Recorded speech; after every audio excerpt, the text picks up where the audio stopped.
Ryan, can you it's kind of overview of your guys and how they have evolved as maybe as a position group over the first couple games and until now? And it seems like Nate is the one's getting more and more comfortable. Yeah, Nate's done a great job, especially, I mean, his first time playing.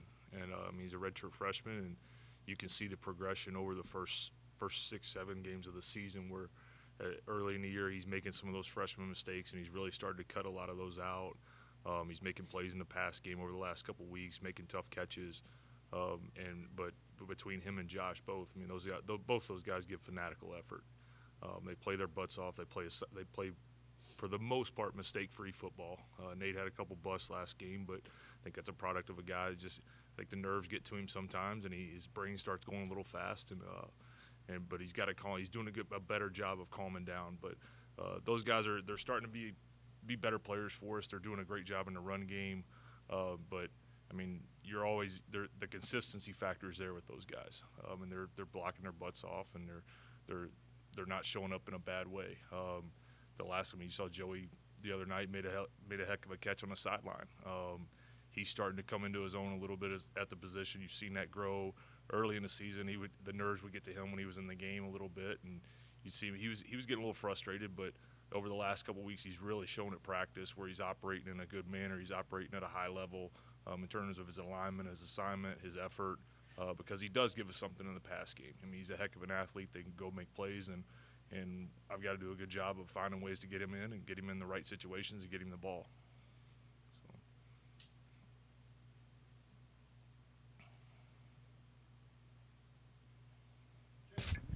Frequently talks about the one game season and the mentality of that. And then there's always the next game to play. But when you have a win of this magnitude for just a few minutes, can the staff kind of let go and really kind of relish what you'd accomplished on that occasion? For a few minutes, yeah. I mean, it's tough for a few minutes because at the end of the day, we all know, especially Coach Brown's preached it for 10, 11 years, as long as I've been with him. It's a one-game season because you've got to be able to cycle these things out, have a 24-hour rule, celebrate it, get through it, whether it's a win or a loss. You can't let one game affect the next game in a negative way. And we got to go to Pittsburgh. We're going to have our hands full. I mean, they're a top 20 defense in the country right now, and they're playing well on that side of the football. And so as big of a win as that is, you've got to be able to cycle that out and move on to the next opponent and not let that affect you going forward. On that a little bit, you've been with Coach Brum for a while.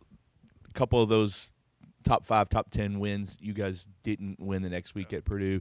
What do you feel like as a staff you learned from those games? I think it's kind of to the point that you've got to be able to cycle that out of your mind, and you've got to learn from your mistakes in the past game. You've got to build off what you did well and be able to hone that in and shift your focus to the next opponent quickly. And I think that for me as a coach, that starts with me. And I've got to go into that position room tomorrow when we have practice, when we meet with the guys, and hey, we're on to Pitt, and all the focus has to be on Pitt. It can't be on the last week, the next week, anything like that. And I think it's more of a shift in focus, and you can't live in the past in this sport, because if you do that, it's going to come back to bite you.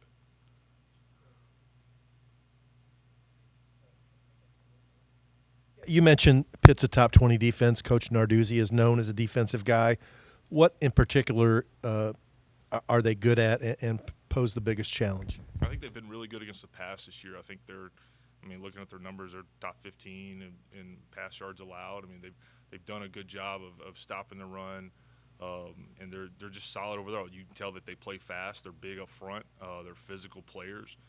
They get to the ball well. They're safeties and they're DBs. They trigger well in the run. They get in their run fits right. And they're going to present a challenge, and we've got to be able to be ready for it. Ryan, for your guys, when you have 9 guys catch a pass in a game, and how much does that help them know that if they stay ready, if they get open, Jack will find them.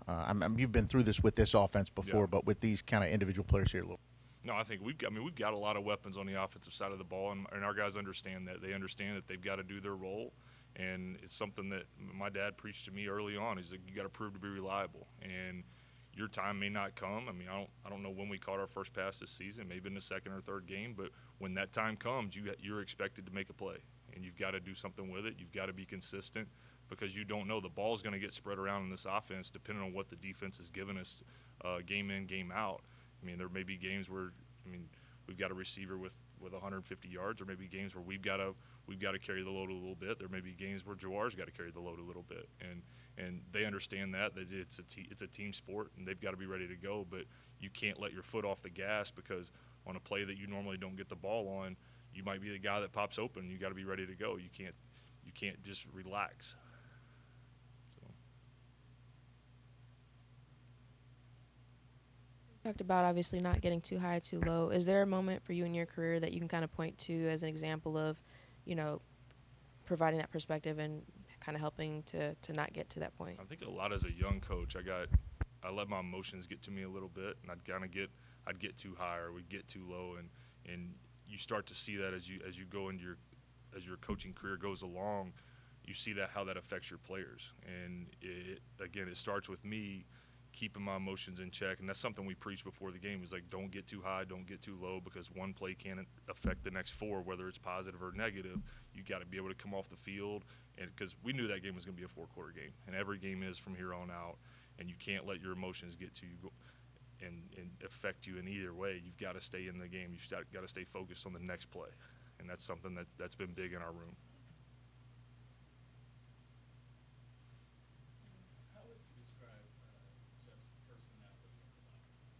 He's an intense guy, but he does it in the right way.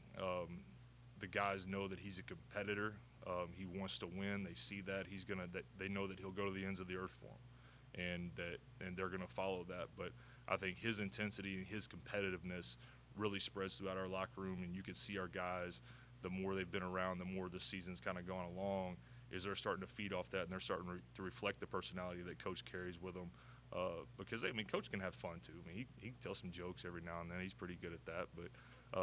But he's an intense guy, and when it comes time to go, he's there, and he expects him to be there. And I think they've done a good job of picking up his personality and kind of feeding off of that and following him.